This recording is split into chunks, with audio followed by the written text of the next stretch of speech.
This day, 2 drones dropped 4 explosives on the territory of the Yunnakiv community in Sumy region. This was announced by the head of Sumy Regional Military Administration, Dmytro Zhevitsky. 3 mortar shots were also recorded. 1 person was killed and another was injured. The communities of Seredina Buda, Znop Novgorod, Veliko-Pisarev and Bilopil communities were also hit. There were no casualties. According to Dmytro Zhevitsky, the Russian army fired from artillery and jet artillery.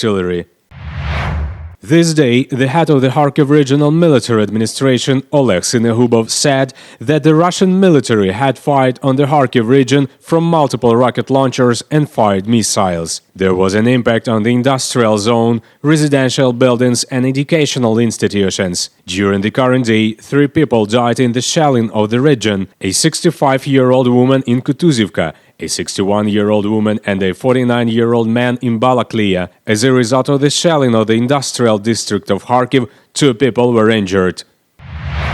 On the night of June the 21st, the Russian military fired on the Avdiivka school number 6. This was announced by the head of the Donetsk Regional Military Administration, Pavlo Kyrylenko. The shells of the Grad multiple rocket launcher hit with a magnesium charge. According to the head of the Regional Military Administration, this is the 3rd school destroyed by the Russian military in Avdiivka. In total, in the Donetsk region, Russian soldiers destroyed about 200 schools, and whatever their infernal propaganda about liberation and denazification says, the truth is that the Russian military came to our land to destroy and kill.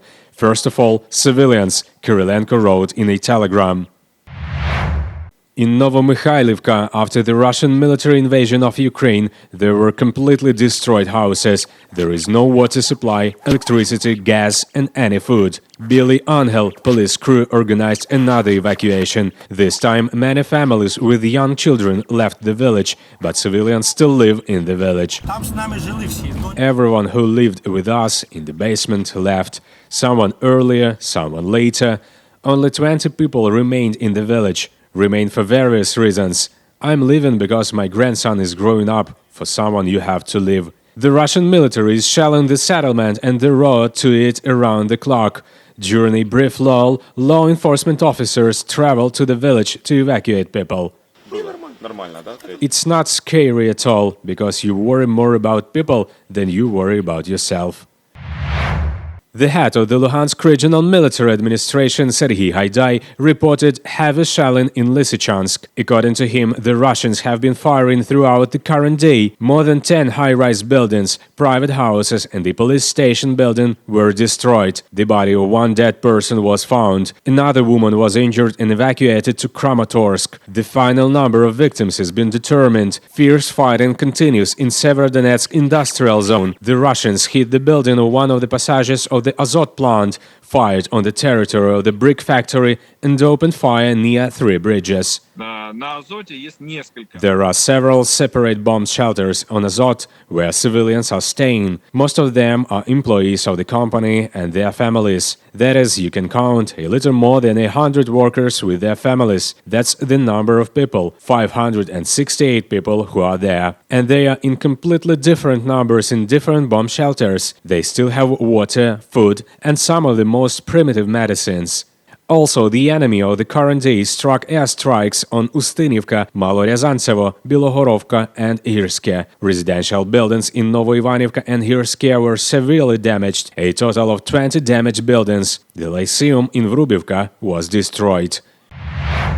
Lack of communication, medicines, lack of food and loss of income are the realities of life in the occupied city of Skadovsk in Kherson region. Residents say the city now looks abandoned. I had many plans for the holiday season.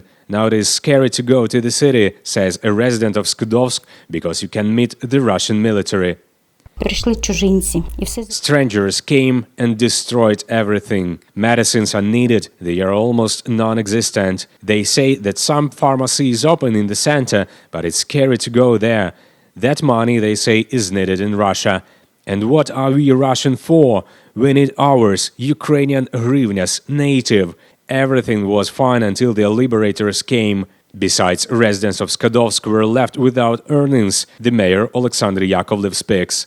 The city's economy is suffering badly. Everything is worth it. Today it is hardly moving. Although some entrepreneurs have opened up, they want to do something. Social benefits are now fragmentary. Unfortunately, some payments have been delayed for several months. Some people have been waiting for basic payments since May. City hospitals are open, although some staff have resigned or left. Because of this, city residents cannot receive full medical care.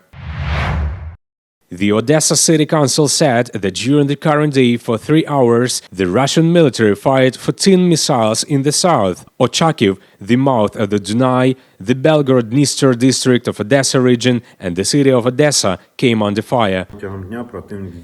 During the day, the enemy made a number of missile strikes in the area. The infrastructure is damaged. Unfortunately, there are wounded. According to Operational Command Pivden, one Russian missile aimed at an agriculture enterprise and warehouses. Previously, 2 people were injured. A security guard died in Odessa as a result of logistics warehouse shelling.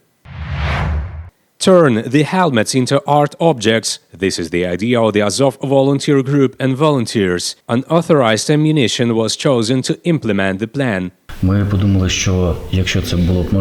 thought that some of the small helmets could be turned into some works of art that would help us buy modern helmets in which our fighters could fight now and defend our Zaporizhia. 12 artists from the city joined in creating art objects from military helmets. Artist Natalia Korobova painted a flourishing Ukraine and a moonlight night. She says that working on such a canvas has its own peculiarities.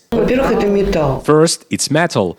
The helmet had to be primed so that there was a grip. These are already technical things. In order that the paint did not peel off, did not crumble. Therefore, first there was a primer, then another layer of paint, and then painted. This requires an understanding of what will be on the side immediately. Because it's not a flat picture when you see everything. It is necessary to bypass, to look that will be from above, as it will look. The artist Alexandra Hovtvian painted a pyrotechnic dog patron and a viburnum on her helmet. Her colleague Lyudmila Kiryluk painted the future of Ukraine. This helmet is a symbol of the generations of our future children. How strong they must be, like this iron helmet, to be born later and to prosper without fear of anything like this viburnum. The exposition was opened in the Central City Library. Zaporizhia resident Elizabeta Bezus came to the presentation on the advice of a friend of the volunteer. She says the works are inspiring. It is impossible to say that I liked one more than the other. They are all special. These helmets are a manifestation of every person. It's just incredible. This is the feeling of the soul of every Ukrainian. After the exhibition, the project participants will work on its continuation, says volunteer fighter Mikhailo Savitsky.